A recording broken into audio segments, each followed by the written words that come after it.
The data burst came in at 0347, station time, and for 11 seconds it sat in my queue behind a routine customs manifest from the Hellion corridor and a personnel transfer request out of Mars orbital. I almost didn't open it.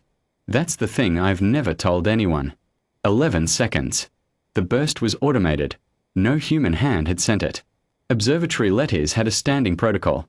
In the event of catastrophic system failure, the station's core processors would compress and transmit all archived observation data to the nearest Intelligence Bureau relay before emergency shutdown. The protocol existed for equipment loss, solar events, reactor fault. Nobody had written it with the other thing in mind, but it worked for that too. I opened it expecting corrupted telemetry.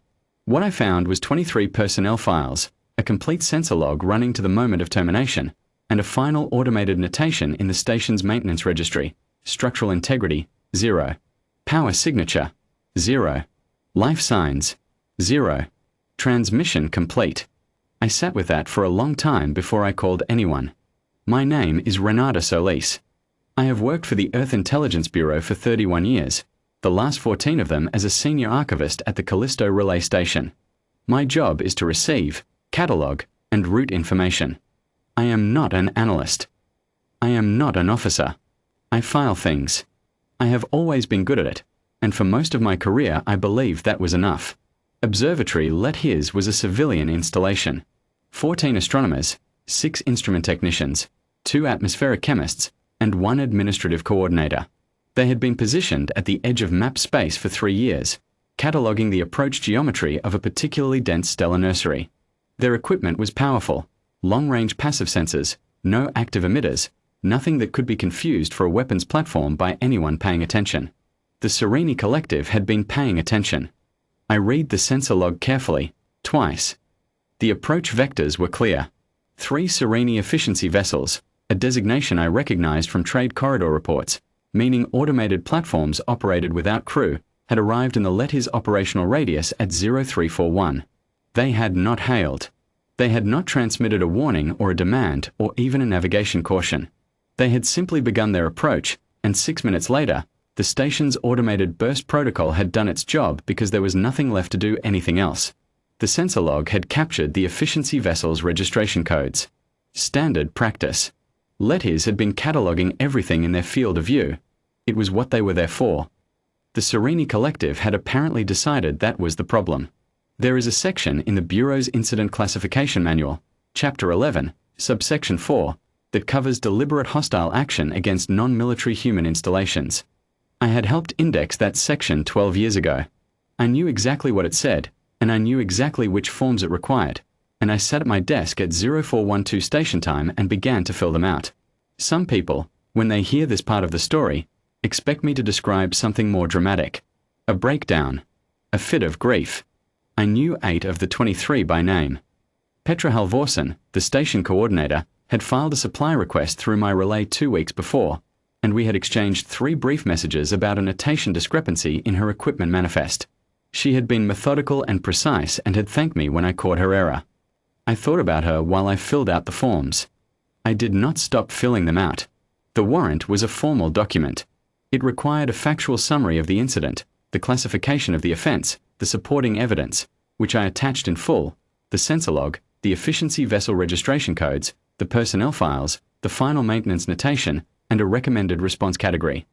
Chapter 11, Subsection 4 offered 5 response categories, ranging from diplomatic censure to full military authorization. I read all 5 descriptions carefully, though I already knew which one applied.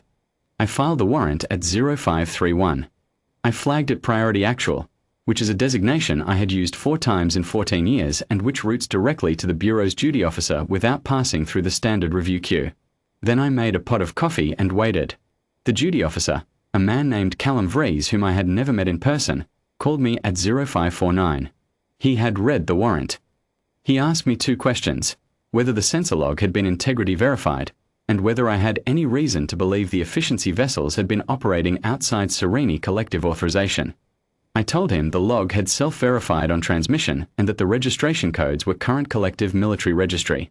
He said he understood, and he thanked me, and he ended the call. What happened next? I learned from the feeds like everyone else. The Bureau's duty officer escalated the warrant to the Pacific Command duty roster at 0602. Pacific Command convened a rapid assessment panel at 0700 and concluded deliberations at 0714. At 0731, the Earth Defense Secretariat issued Activation Order 749er, which authorized the assembly and deployment of a full response fleet under the Reckoning Fleet designation, a name drawn from a reserve list maintained for this category of event, never previously used in my career or, as far as I could determine, in anyone's. 4,400 warships. I want to be precise about that number, because precision matters here. The Sorreni Collective's efficiency vessels had eliminated 23 people. Earth's response was not symbolic and it was not proportional. It was a warrant, and warrants are served completely or not at all. The fleet assembled over the course of 36 hours, drawing from 6 theatre commands and 2 reserve fleets, and it departed for Sorreni space at 1400 on the second day, carrying the original warrant document in its operational brief, my document, my formatting, my attached sensor log, as its legal authority. I monitored the transit feeds from my desk. It takes time to cross the distances involved, and during that time the Sorreni Collective transmitted 7 diplomatic communications to Earth. I routed all 7 through the standard channels. I did not read them carefully.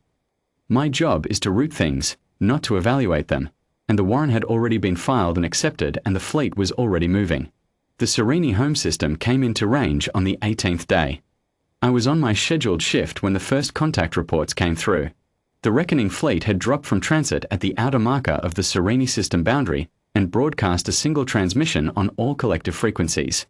I pulled the broadcast text from the operations feed and read it at my desk. It was short. It identified the fleet by designation and authorization number. It cited the warrant by filing reference and described the offense in one sentence. It stated the response category that had been authorized. It gave the collective 6 hours to stand down all military assets within the system boundary and transmit acknowledgement. The collective transmitted acknowledgement at 4 hours and 51 minutes. What followed was not a battle. I watched the feed for 9 hours, routing reports as they came in, and what I observed was a procedure. Fleet elements advanced to designated positions in a sequence that had been planned for 3 days. Sorreni military installations were neutralized in order of threat classification. Collective government communications infrastructure was taken offline.